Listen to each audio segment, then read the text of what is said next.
We need some like intro music. Some like dun dun dun dun dun dun dun dun dun dun. Here we are for Star Wars Yarns, episode 2. I'm coming live from Auckland, New Zealand. I'm in lockdown. Alderaan behind me. Got the two best Star Wars experts on this side of the galaxy that are here with me. We've got Darth Woodfield and Darth Neil. Darth Neil's joining us across the interwebs from Coffs Harbour, Australia. And Thomas is joining us live from Coruscant, Auckland. What's going on, lads? All right, a few warm-up questions before we get into today's topic. You're stranded in space with 2 other people from the Star Wars galaxy. Which 2 do you choose?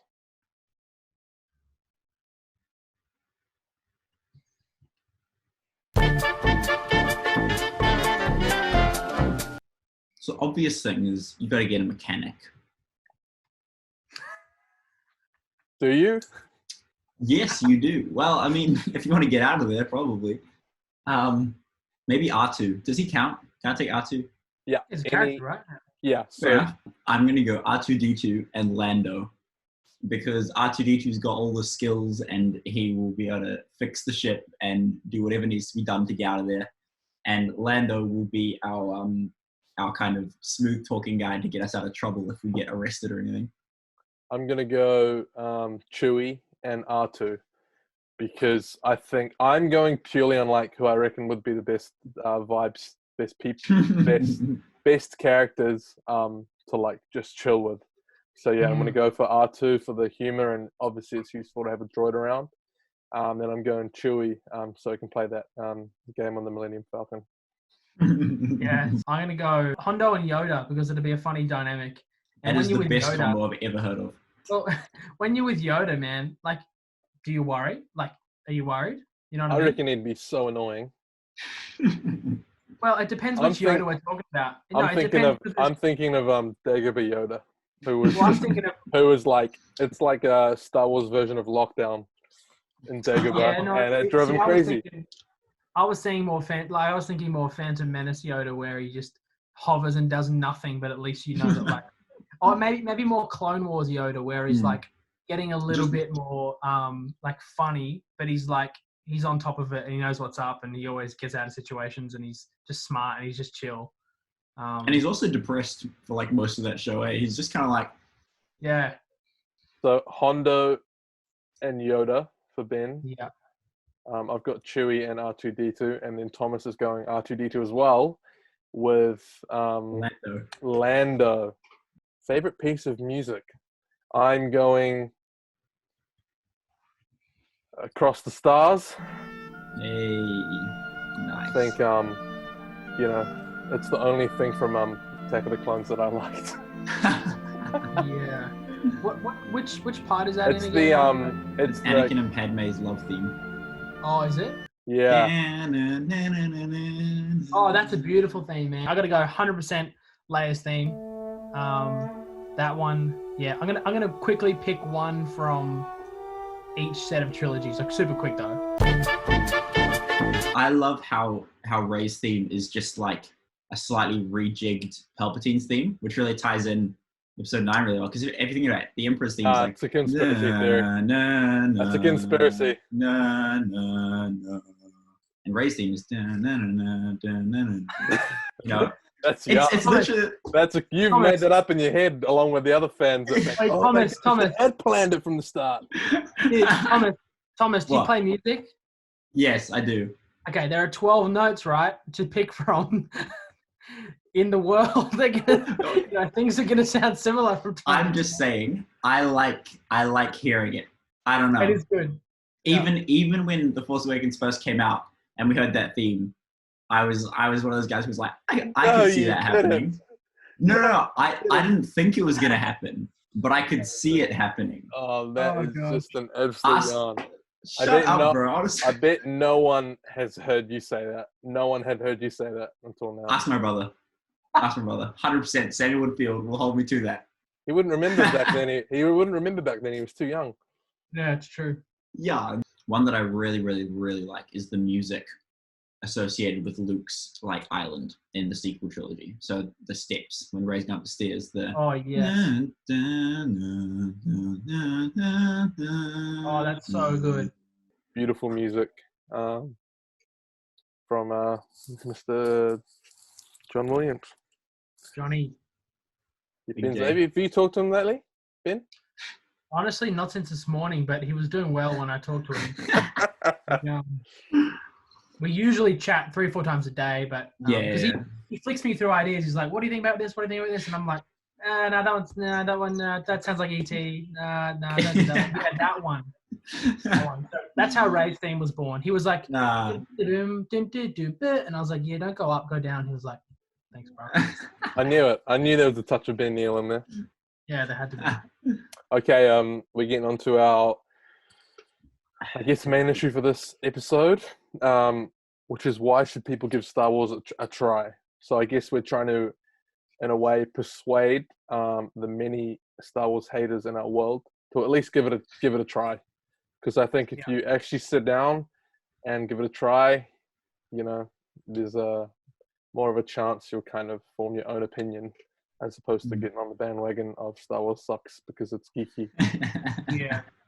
When George was first kind of designing Star Wars, he wanted it to kind of first feel name like basis. Nice.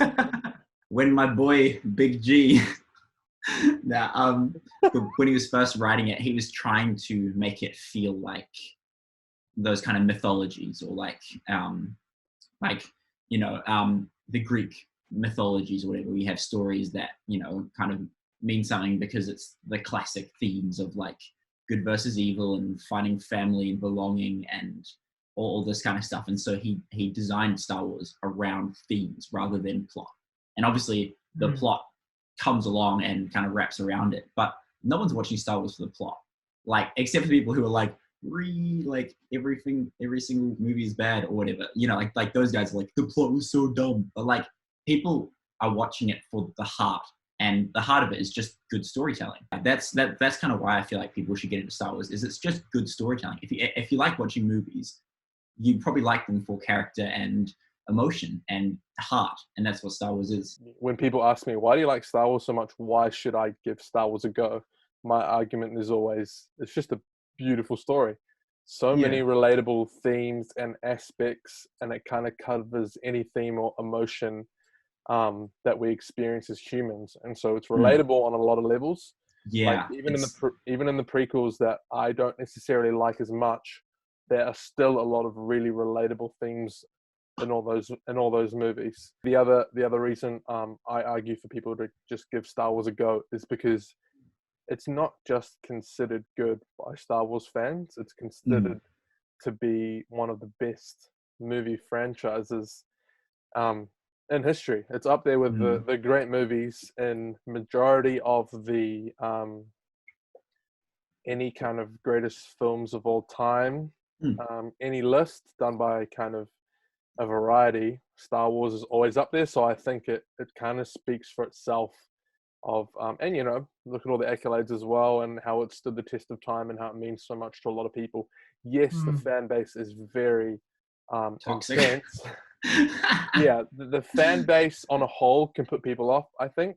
But overall, Star Wars kind of speaks for itself with its success. So I always feel that it warrants you actually giving it a go for at least once. You know what I mean? It's like I was looking on some websites earlier in terms of like the greatest of all time movies, and like most of them, Star Wars is up there, but a few that I thought were quite interesting was definitely the Hollywood Reporter best movies of all time, best 100 movies of all time, which is decided and chosen by like people who are actually in the movie industry. And on that list, A New Hope Episode 4 is 11th. Oh wow! And Empire Strikes Back is 32nd, and like Wow. that's way above really iconic movies like Lord of the Rings, Back to the Future, Forrest Gump, all like really great movies as well. So it's like it's up there, man. And then even kind of more, I guess, movie platforms kind of from our time that are based more on reviews. IMDb, A New Hope's 20th greatest movie of all time. Again, above Lord of the Rings and a lot of other great movies. And then Rotten Tomatoes, the sequels are extremely high Wow, in really? terms of rating. Yeah, so The Last Jedi's got a 91% rating. And then Wow. Well The Force deserved. Yeah, but then The Force Awakens says 93. So, Uh, it's kind of like, when I saw that, I didn't really, I wasn't as convinced as much. But it shows, generally speaking, in respected movie circles, Star Wars stands on its own. So for me, And I Yeah. that's what I point people to, Yeah. is the fact that, hey, Star Wars actually speaks for itself. I think you should actually just give it a go, just as you Yeah. would with like a Back to the Future, a Lord of the Rings, and many other great movies. I believe it deserves you at least giving it, just giving it one try. I think Star Wars has a good blend of escapism, but also like realism and parallels to the real world. Like if you're wanting to escape, you can watch Star Wars and enjoy it because it's a galaxy far, far away, like, and it's completely nothing like you have experienced on the Earth. So you can literally view it as like, well, this is just so fantasy. But if you're someone who wants to connect with the material, like, there's so many connections you can make with characters. Where do you personally tell people to start watching Star Wars? Because that's, as I said before, it's one of the most kind of hotly debated topics in Star Wars. It's which way do you watch it and how do you start it? Up until fairly recently, I would have said start with 4, 4, 5, 6, 1, 2, 3, and then 7, 8, 9. And I don't feel that way anymore. I feel like people should start with The Force Awakens. And the reason why I say that is because if you haven't seen Star Wars yet, there's a reason. And it's because for some reason you can't bring yourself to watch episode 4. And like whatever reason that is, having a different place to start, you're not really losing anything. That's what I found interesting about the sequels, is that you can watch the sequels and then the original trilogy, and you still learn things, but you learn them the other way around. Like you look at how people talk about, wow, Luke Skywalker, amazing, and like if you're watching for the first time, you're also like, whoa, Luke Skywalker must be amazing, he's crazy, whatever. And then you meet him and he's so different from what the people of that age expect. And like, obviously, if you're watching it for the first time, you're like, whoa, he's depressed. He's not vibing at all. And then, so when he comes around, he's like, actually, this crazy hyper girl is right. Actually, that's not a reason to give up on the fight just because there's some backlash and there's some setbacks. And then when you go back and meet him in A New Hope, he's just this kid who's just dreaming about getting out and finding amazing things in the galaxy and stuff. Like they actually do work backwards. I feel like it'd be really interesting to have hear like a what test dummy. someone, Yeah. like hear what someone Yeah. thinks, because we don't know. But I agree with you. I think it's either 4 or 7, and I think Yeah. it can be 4 for some people, like real kind of people that Real are really cinephiles. people that are really into movies won't mind that it's old, because they kind of like that it's original and But like our peers who haven't seen them yet, exactly. Like, that's why I would go case to case. Like 7, for example, a lot of people our age liked 7 and were open to the prospect of Star Wars because of all the things you said, it being relevant but kind of modern as well. So that created that curiosity. So yeah, I'd go case by case. But it's a real interesting question because, like, fast forward to the future when we're all having to introduce our children to Star Wars, you don't, it's crucial to, you could lose them on you start on 8, they're gone, they're never coming back. Honestly, there's gonna come a point in this YouTube channel where I'm just gonna snap, and you guys are gonna feel my fury, my rage. Luckily, it's over the internet, so you can't actually harm us. Yeah, Unless you can force choke through Zoom. I'm holding myself together. I'm remaining peaceful, just like Master Qui-Gon taught me. But eventually, I'm gonna snap, and I'm gonna freaking bash your head, Keenan. I'm gonna drive over to your house and I'm gonna bash your head in. All right, my turn. I would go 2 first. Get up. No, Definitely hear him not. out. Hear him out. No, Choose the I'm best being- one. So no. obviously, He's taking the piss, Okay. of course. Okay. Honestly, I fully understand what you guys are saying. Like 100%. I think if you introduce certain people to the original trilogy first, they might miss it and they might not ever be interested in Star Wars. But I actually will never personally recommend someone start anywhere else than 4. I just can't bring myself. I can't bring myself to someone watching 7, 8, and 9, and Palpatine comes back. What do you mean? There's no weight.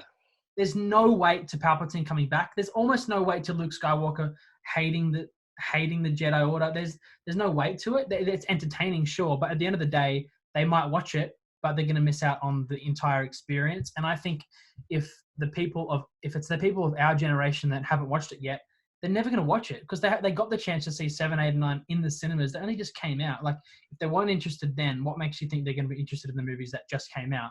I think the way to get people is like especially if they're a friend of yours, come on, man, give it a go. Watch it with them. Whatever. Chain him up, handcuff him to the couch. Yeah. Do it. Just start with 4. I don't know. I just think there's no other way than starting with going 4. Actually, I was thinking about it. Yeah, 4, you've 5, persuaded 6. me. I agree with you. I've lost my way. Thomas Thomas. led me astray. But I'm coming home. 4, 5, 6, right? 1, 2, 3. And I honestly think if it's the first time you've watched Star Wars, you watch 4, 5, 6, then 1, 2, 3. If you've gotten that far, I think watch 4, 5, 6 again before you go to 7, 9, and 8. Because honestly, there's so much gold in there and there's so much awesomeness. And to then kind of go 4, 5, 6, introduce you to it, and then go 1 through to 9 in chronological order. That's, I don't know, because there's just so much in 4, 5, 6 that you might have missed. But that's not a necessity. I would at least go 4, 5, 6, 1, 2, 3. 7, 8, 9. I just can't bring myself. I will never say to someone, "Oh, you start on 7." I'll just never do it. And if they miss out, then there's one more T-shirt for me to buy. One more Star Wars T-shirt available for me. So, it's really interesting that you say like, oh, they'll never understand like what Palpatine returning means and that sort of thing. Like, I am someone I just said there's not as much weight to it. Yeah, I totally get that. I think for me, there wasn't a whole lot of weight to Palpatine coming back anyway. And that's not me. Like, I'm not like you guys. I don't just hate on 9 because it wasn't what I wanted. Like, I find the whole Palpatine coming back thing is like, that was one thing where when they announced it at the trailer, like I watched that panel where they showed the trailer for the first time. And then Ian McDermott walks out on stage and he's like, roll it again. Like I watched that live and I was on the edge of my seat, like, oh my gosh, he's back. Yeah. And I think the reason why I was excited is because I was hoping that there'd be some grand way that it tied into all the other movies. And it's not me ragging on 9, but there wasn't that big grand master plan. And I think when I walked out of 9, I was like, the reason why I was at first disappointed was because I was expecting it to be plot-wise a wrap-up of 1 to 9. And I thought Palpatine coming back was the reason. I thought that was the reason why it's coming back, to wrap up 1 to 9. But it actually kind of wrapped up 7 to 9 much, much better than I was expecting, and kind of ignored 1 to 6, kind of in a way. And I know. This is like... No, it's fine. It's fine. It's just the funny thing is that we're getting back to our argument from episode 1. You know what I mean? Like, that's what the funniest thing about it is. So I fully, it's either, leaning more towards the sequels, which I think reflects your generation, which I think is very understandable. Yeah, true. Ben's kind of true to the originals. And I can kind of see, how both can work, but I definitely sway more towards 4, 5, that's 6, fair enough. 1, 2, 3, and then the sequels. If you want to ruin your love for Star Wars, then watch the sequels as well. But yeah, exactly. I do think it's important to watch it in the way that it was made, in the order that it was made, because then you get the full context of what everyone experiencing Star Wars for the first time got. Sometimes watching something in the order that it came out to see the journey of the creator doesn't always work, and sometimes it can throw people off. And that's not to say that the old stuff I isn't don't like better. you saying journey because that offends me. Huh? When you say journey, that makes me feel like you're belittling my opinion. I fall for it every time. How does this? No, I'm being serious though. You That's put a a bit serious of one. venom in there. That's a serious one. Yeah, yeah. There was a little bit of venom in there. But anyway, continue. Oh my gosh. Anyway, what I'm trying to say is that sometimes watching things for the journey of the creator. Is that better, Keenan? Did I hurt your feelings a little bit less? Great. You I'm just done. said I your gotta feelings get hurt when people say things about 8. I'm literally not even attacking you. I'm literally just saying that, like, I get what you The mean. clones like, weren't attacking the Jedi at first oh either. my gosh. It's stressful doing these with you two. Honestly. I feel like I'm a Jedi and you're young clones. You're young. You need to Yeah. spend time with old people like us, or like me. Anyway, if I could just not be interrupted for like 1 minute, I'll actually shut up. Okay? Oh, Mr. Interrupter over here. Yeah. That doesn't actually make sense, though. You said if no one interrupts me, then I'll shut up. If no one interrupts me for a minute, I will then shut up at the conclusion of that uninterrupted minute. Okay, we will not interrupt you, sir. Okay, we're That's listening. Wonderful. Thank you. That's great. Oh, wow. Thanks, Ben. Man, I'm just loving the attentiveness of my class. I'm just going to go on because in spite of my struggles... You said you wouldn't interrupt me. The minute starts again. Nah, I'm kidding. Basically, yeah. I just wanted to say that, like, sometimes watching things in the order that they came out or listening to them in the order that they came out is not necessarily better, even if the early stuff is better than the later stuff, because there can be appeal and there can be charm. Like, you know, the best scenes in movies are the ones like, you know, 3/4 of the way through where all the emotion is at its head and the tension's built up. But without a good opening scene, people won't get there. And so it's like how Lord of the Rings starts with that big prologue battle of the thing, and it's just a cool battle, and it gets people like, whoa, Yeah. even though there's not any depth to it. And so whether or not you think there's enough depth to the sequels, starting off there, that it functions as a film trilogy actually really well, and almost functions better as that film trilogy than it does as the third act in the whole thing to some extent. And so obviously I agree, 4 is sort of the perfect place to start, but 7 is actually a really good alternative because of it nails all the basics, and it will introduce someone to the feel of Star Wars without all the stigma. I think you should start Lord of the Rings with Return of the King as well. That's it.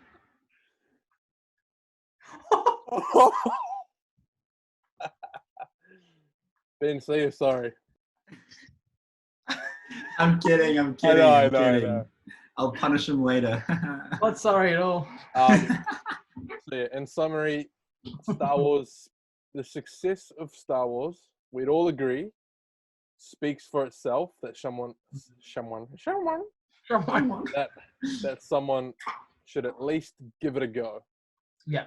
Because it's up there with some of the greatest movies of all time from a wide variety of viewers, critics, from the industry and from out of the industry. So it stands on its own and deserves to be given a chance. And even if you don't know why, it will resonate emotionally. What's the joke? I was trying to wrap up. Yeah, Okay, I'm sorry. No, everything you're saying is amazing.